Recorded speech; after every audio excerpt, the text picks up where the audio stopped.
Hello, so one of the things that you're going to be interested in doing as an event manager is influencing consumer choices, and that's what we're going to explore in this recording. Now, this is a very brief introduction, and there will actually be a seminar when we're actually going to look at influencing consumer choices at a festival, but this will give you a brief overview.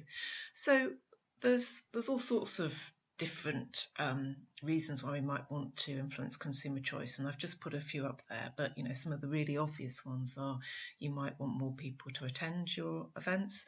You quite often want to actually get people to come back again, so you want repeat attendance. You want people to spend more money, particularly if it's a commercial operation, but even actually in the voluntary sector, sometimes when we're running athletics events, we do want our cafe to do well because it provides revenue for our club. So we often want people to spend more even in events which aren't especially commercial in outlook. And we might also want to encourage positive behaviours. And that's something that we will explore in the seminar in terms of actually trying to get people, for instance, to leave less waste behind at a festival. But there's other things that you might want to influence as well in relation to consumer choices, but these are some of the key ones. So we can also look at this from another perspective, because the government often wants to influence consumer choice, and they often do this through economic policy. And again, I've got some examples of the kind of behaviour that government might want to incentivise, and there is a link here as well to event management.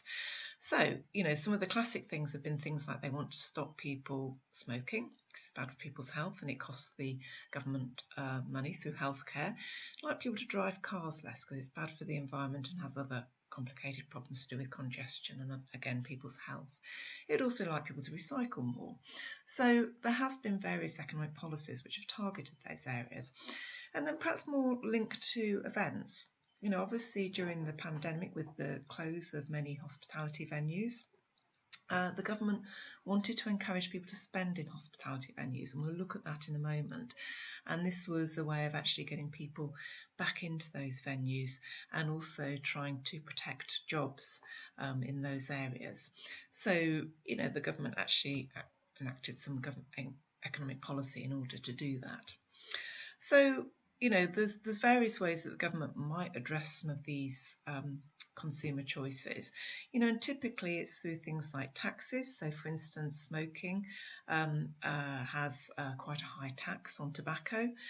In terms of the spend in hospitality venues, there were subsidies put in place.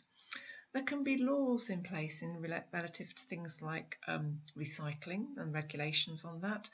And also they can do things through things like advertising. So you're very aware that there is an anti-smoking advertising campaign. So that's one way of doing it. And I've said in brackets as well because I've got an example of not advertising things as well.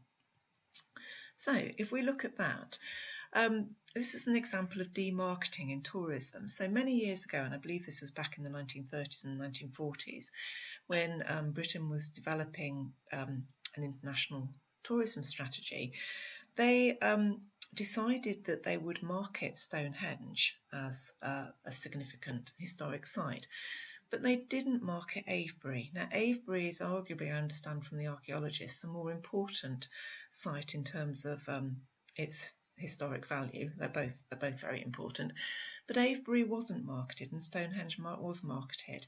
And my understanding at the time was this was the decision taken to basically accept that Stonehenge would get a lot of visitors and could be damaged by this. And that strategy was taken because they wanted an iconic site to market to international tourists. Now you could sort of think about how this might apply to events, because there are certain events, and particularly ones which are open access to the public. So think about the firework display on New Year's Eve in London, for example, where actually sometimes they might the organisers might not want to encourage so many people to attend because it causes massive policing problems. So there can be cases where there may be that government or organisers might want to actually not draw so much attention to an event to try to reduce its popularity because of problems that come alongside that. So there are events that take place which are known about but aren't particularly marketed because they have not got more capacity that could take at that particular venue or location. And then if we look at an example of subsidy, so obviously during the summer there was the Eat Out to Help Out scheme, which applied to hospitality venues, and obviously hospitality venues are also where events take place, and they were an area that was hit significantly during lockdown because of difficulty of actually transferring that business model to one where you didn't actually have people presence. So obviously this was a government subsidy, and essentially it enabled customers to save 50% on food and non-alcoholic drinks, and it was up to a maximum of £10 per customer. So it basically focused on the probably the lower end mass market of eating out, and it operated Monday to Friday in August, and so they were identified as days of the week where many restaurants would have perhaps lower trade, and so it tried to encourage people to come out on those days. And actually what was quite interesting is it did have an effect because it spread the demand across the week, and the demand wasn't particularly in the end lower on Thursday to Sunday as some people thought it might be. So in terms of impact on the right hand side there, you can see that it did get people out. There is an issue insofar as it might have diverted people's spending from other activities, particularly people's discretionary leisure spending. So it's possible that people might have spent money in other areas and that got diverted into the hospitality venues, but it did actually get people out and spending. And there is evidence from the Office for National Statistics surveys that people were dining out who would not normally have done so, who were not planning to do so in that period, and it appears to have boosted confidence in eating out. So there's been some positive impacts there. The impact on the pandemic, I've got question mark, because at the time that I'm doing this, which is mid to late September, it's not actually clear, because obviously some of the case levels of COVID-19 have risen recently, and that may or may not be related to this, but we won't necessarily know. So we can also begin to think about what kinds of behaviour we might want, a festival manager might want to incentivise, and this is something I'm going to look at more in a seminar.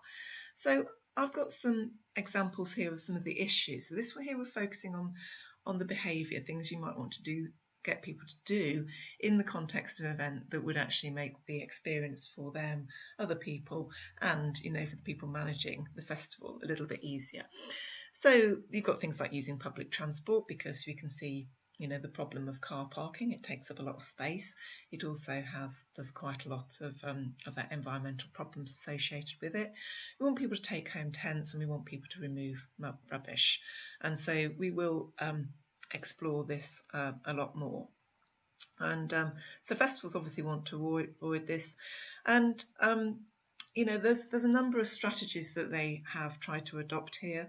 So for instance, there are straightforward pricing strategies in terms of car parking charges, and there have been tent taxes that have been introduced in recent years, and also incentivising people taking a bag of rubbish with them when they leave and dropping it at the site exit. So there have been various financial incentives, and in another of my recordings, I'm going to look at the idea of nudge theory, which was one of the strategies that's also been applied here. So where does economics come in? Well, it helps in terms of us understanding pricing strategies and demand, and elasticities of demand. So in terms of, where you might be able to increase or reduce price and then actually have an impact on your demand. It also helps in terms of costs and revenues. So for instance, the government subsidy on the Eat Out to Help Out was all about trying to actually reduce the costs for businesses and increase their revenues. But also there was a bit of behavioural economics in there in terms of actually getting people's confidence boosted. So behavioural economics will look a little bit more in nudge theory, which comes from that area. And so go and listen to that recording next.